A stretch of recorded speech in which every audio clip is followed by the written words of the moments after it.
शांति 6/5/2025 प्रातः मुरली। ओम शांति। बाप दादा मधुबन। बाबा आज कह रहे हैं, मीठे बच्चे, याद में रहने की मेहनत करो तो पावन बनते जाएंगे। अभी बाप तुम्हें पढ़ा रहे हैं, फिर साथ में ले जाएंगे। मीठे बच्चे, याद में रहने की मेहनत करो तो पावन बनते जाएंगे। अभी बाप तुम्हें पढ़ा रहे हैं, फिर साथ में ले जाएंगे। प्रश्न, कौन सा पैगाम तुम्हें सभी को देना है? उत्तर, अब घर चलना है, इसलिए पावन बनो। पतित पावन बाप कहते हैं, मुझे याद करो तो पावन बन जाएंगे। ये पैगाम सभी को दो। बाप ने अपना परिचय तुम बच्चों को दिया है। अब तुम्हारा कर्तव्य है बाप का शो करना। कहा भी जाता है, सन शोज फादर। गीत मरना तेरी गली में। ओम शांति। बच्चों ने गीत का अर्थ सुना कि बाबा, हम आपकी रुद्रमाला में पिरो ही जाएंगे। ये गीत तो भक्ति मार्ग के बने हुए हैं। जो भी दुनिया में सामग्री है, जप तप पूजा पाठ, ये सब है भक्ति मार्ग। भक्ति रावण राज्य, ज्ञान राम राज्य। ज्ञान को कहा जाता है नॉलेज, पढ़ाई। भक्ति को पढ़ाई नहीं कहा जाता। उसमें कोई उद्देश्य नहीं कि हम क्या बनेंगे। भक्ति पढ़ाई नहीं है। राजयोग सीखना ये पढ़ाई है। पढ़ाई एक जगह स्कूल में पढ़ी जाती है। भक्ति में तो दर दर धक्के खाते हैं। पढ़ाई माना पढ़ाई, तो पढ़ाई पूरी रीति पढ़नी चाहिए। बच्चे जानते हैं हम स्टूडेंट हैं। बहुत है जो अपने को स्टूडेंट नहीं समझते हैं, क्योंकि पढ़ते ही नहीं हैं। न बाप को बाप समझते हैं, न शिव बाबा को सद्गति दाता समझते हैं। ऐसे भी हैं बुद्धि में कुछ भी बैठता ही नहीं। राजधानी स्थापन होती है ना, उसमें सभी प्रकार के होते हैं। बाप आए ही है पतितों को पावन बनाने। बाप को बुलाते हैं, हे पतित पावन आओ। अब बाप कहते हैं पावन बनो। बाप को याद करो। हर एक को पैगाम देना है बाप का। इस समय भारत ही वैश्यालय है। पहले भारत ही शिवालय था। अभी दोनों ताज नहीं हैं। ये भी तुम बच्चे ही बनते हो। अब पतित पावन बाप कहते हैं, मुझे याद करो तो तुम पतित से पावन बन जाएंगे। याद में ही मेहनत है। बहुत थोड़े हैं जो याद में रहते हैं। भक्त माला भी थोड़ों की है ना। धन्ना भगत, नारद, मीरा आदि का नाम है। इसमें भी सब तो नहीं आकर पढ़ेंगे। कल पहले जिन्होंने पढ़ा है वही आते हैं। कहते भी हैं, बाबा हम आपसे कल पहले भी मिले थे, पढ़ने अथवा याद की यात्रा सीखने। अभी बाप आए ही हैं तुम बच्चों को ले जाने। समझाते हैं तुम्हारी आत्मा पतित है, इसलिए बुलाते हो कि आकर पावन बनाओ। अब बाप कहते हैं, मुझे याद करो, पवित्र बनो। बाप पढ़ाते हैं, फिर साथ में भी ले जाएंगे। बच्चों को अंदर बहुत खुशी होनी चाहिए। बाप पढ़ा रहे हैं। कृष्ण को बाप नहीं कहेंगे, कृष्ण को पतित पावन नहीं कहेंगे। ये किसको भी पता नहीं कि बाप किसको कहा जाता है और फिर वो ज्ञान कैसे देते हैं। ये तुम ही जानते हो। बाप अपना परिचय बच्चों को ही देते हैं। नए नए कोई से बाप नहीं मिल सकते। बाप कहेंगे सन शोज फादर। बच्चे ही बाप का शो करेंगे।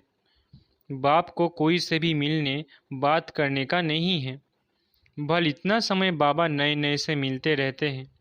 ड्रामा में था, ढेर आते थे। मिलिट्री वालों के लिए भी बाबा ने समझाया है, उनका उद्धार करना है। उनको भी धंधा तो करना ही है, नहीं तो दुश्मन वार कर लेंगे। सिर्फ बाप को याद करना है। गीता में है, जो युद्ध के मैदान में शरीर छोड़ेंगे वो स्वर्ग में जाएंगे, परंतु ऐसे तो जा ना सके। स्वर्ग स्थापन करने वाला भी जब आए तब ही जाएंगे। स्वर्ग क्या चीज़ है ये भी कोई नहीं जानते। अभी तुम बच्चे 5 विकारों रूपी रावण से युद्ध करते हो। बाप कहते हैं, अशरीरी भव। अपने को आत्मा निश्चय कर मुझे याद करो, और कोई ऐसे कह न सके। सर्वशक्तिवान एक बाप के सिवाय कोई को कह नहीं सकते। ब्रह्मा विष्णु शंकर को श्री नहीं कह सकते। ऑलमाइटी एक ही बाप है। वर्ल्ड ऑलमाइटी ऑथोरिटी, ज्ञान का सागर, एक बाप को ही कहा जाता है। ये जो साधु संत आदि है वो है शास्त्रों की ऑथोरिटी। भक्ति की भी ऑथोरिटी नहीं कहेंगे, शास्त्रों की ऑथोरिटी है। उन्हों का सारा मदार शास्त्रों पर है। समझते हैं भक्ति का फल भगवान को देना है। भक्ति कब शुरू हुई, कब पूरी होनी है, ये पता नहीं है। भक्त समझते हैं भक्ति से भगवान राजी होगा, भगवान से मिलने की इच्छा रहती है, परंतु वो किसकी भक्ति से राजी होगा? जरूर उनकी ही भक्ति करेंगे तब तो राजी होगा ना। तुम शंकर की भक्ति करो तो बाप राजी कैसे होगा? क्या हनुमान की भक्ति करेंगे तो बाप राजी होगा? दीदार हो जाता है, बाकी मिलता कुछ नहीं है। बाप कहते हैं मैं भल साक्षात्कार कराता हूँ, परंतु ऐसे नहीं कि मेरे साथ आकर मिलेंगे। नहीं, तुम मेरे साथ मिलते हो। भगत भक्ति करते हैं भगवान से मिलने के लिए। कहते हैं पता नहीं कि भगवान किस रूप में आकर मिले, इसलिए उसे कहा जाता है ब्लाइंड फेथ। अभी तुम बाप से मिले हो, जानते हो वो निराकार बाप जब शरीर धारण करे तब ही अपना परिचय दे कि मैं तुम्हारा बाप हूँ। 5000 वर्ष पहले भी तुमको राज्य भाग्य दिया था, फिर तुमको 84 जन्म लेने पड़े। ये सृष्टि चक्र फिरता रहता है। द्वापर के बाद ही दूसरे धर्म आते हैं, अपना अपना धर्म आकर स्थापन करते हैं। इसमें कोई बड़ाई की बात नहीं है, बड़ाई किसकी भी नहीं है।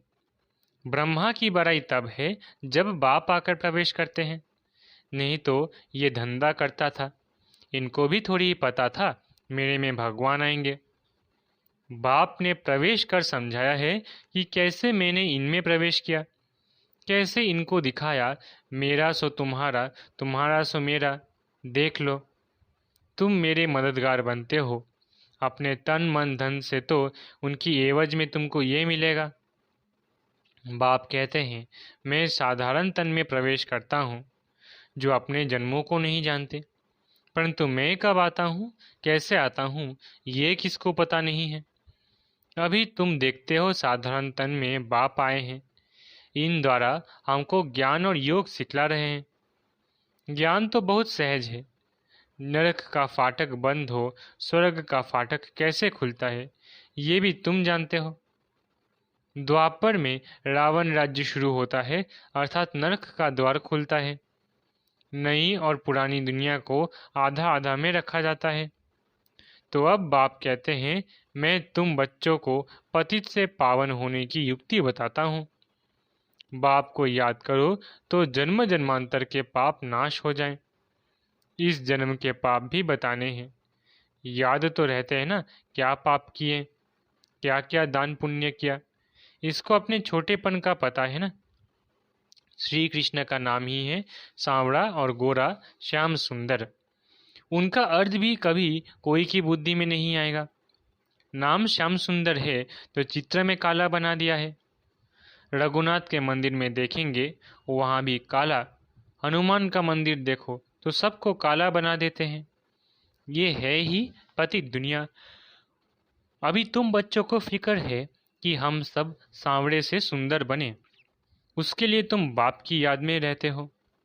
बाप कहते हैं ये अंतिम जन्म है, मुझे याद करो तो पाप भस्म होंगे। जानते हैं बाप आए हैं ले जाने, तो ज़रूर यहाँ शरीर छोड़ेंगे। शरीर सहित थोड़े ही ले जाएंगे। पतित आत्माएं भी जा न सके, ज़रूर बाप पावन बनने की युक्ति बताएंगे।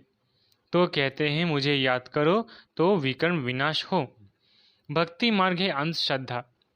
शिव काशी कहते हैं, फिर कहते हैं शिव ने गंगा लाई, भागीरथ से गंगा निकली। अब पानी माथे से कैसे निकलेगा? भागीरथ कोई ऊपर पहाड़ पर बैठा है क्या जिसकी जटाओं से गंगा आएगी? पानी जो बरसता है सागर से खींचते हैं, जो सारी दुनिया में पानी जाता है।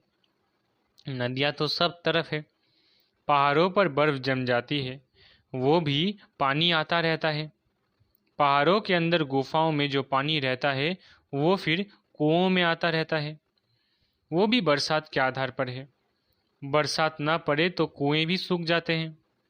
कहते भी है, बाबा हमको पावन बनाकर स्वर्ग में ले जाओ।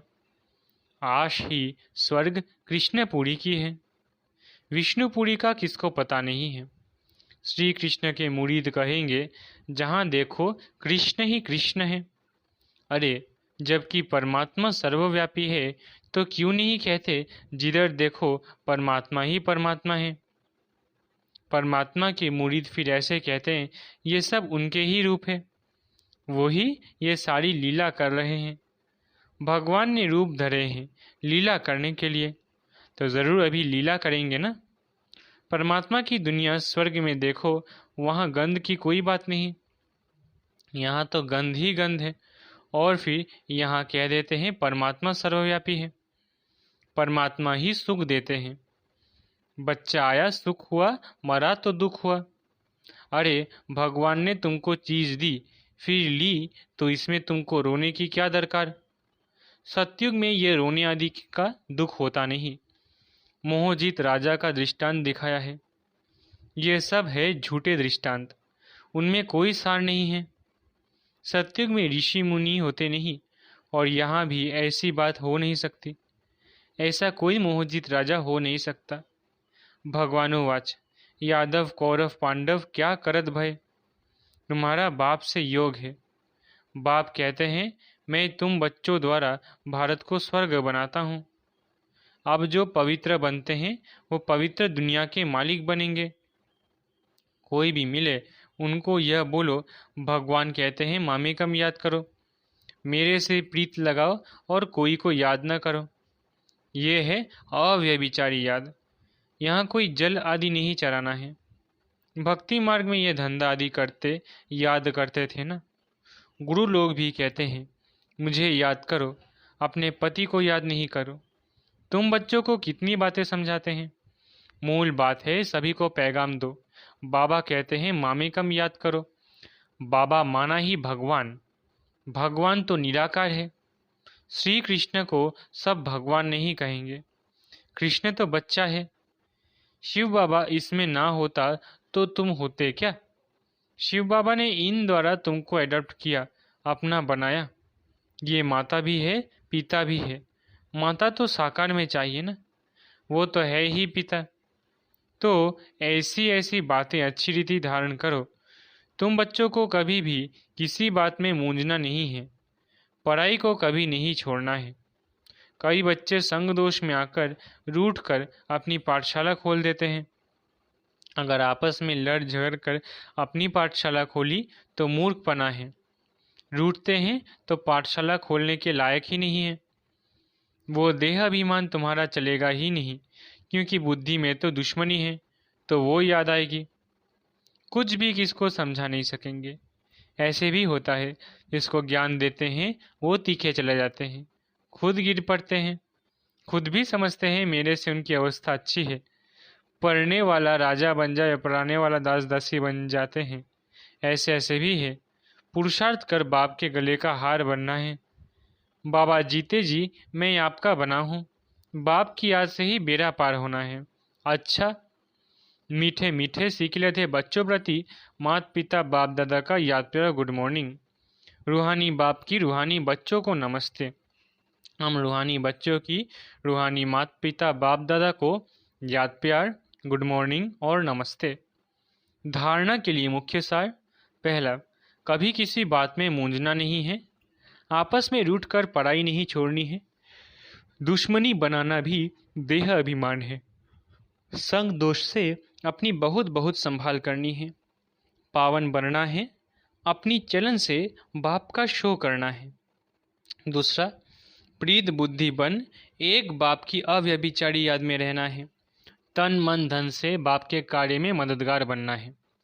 वरदान, न्यारे और प्यारे बनने का राज जानकर राजी रहने वाले राजयुक्त भव।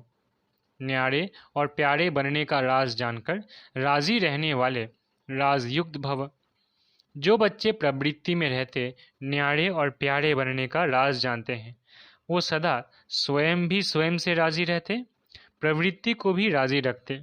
साथ साथ सच्ची दिल होने के कारण साहेब भी सदैव उन पर राजी रहता है। ऐसे राजी रहने वाले राजयुक्त बच्चों को अपने प्रति व अन्य किसी के प्रति किसी को काजी बनाने की ज़रूरत नहीं रहती, क्योंकि वो अपना फैसला अपने आप कर लेते हैं। इसलिए उन्हें किसी को काजी, वकील या जज बनाने की ज़रूरत ही नहीं। स्लोगन: सेवा से जो दुआएं मिलती हैं वो दुआएं ही तंदुरुस्ती का आधार है। स्लोगन: सेवा से जो दुआएं मिलती हैं वो दुआएं ही तंदुरुस्ती का आधार है। अव्यक्त इशारे: रूहानी रॉयल्टी और प्यूरिटी की पर्सनैलिटी धारण करो। जैसे स्थूल शरीर में विशेष श्वास चलना आवश्यक है, श्वास नहीं तो जीवन नहीं, ऐसे ब्राह्मण जीवन का श्वास है पवित्रता। 21 जन्मों की प्रारब्ध का आधार पवित्रता है। आत्मा और परमात्मा के मिलन का आधार पवित्र बुद्धि है।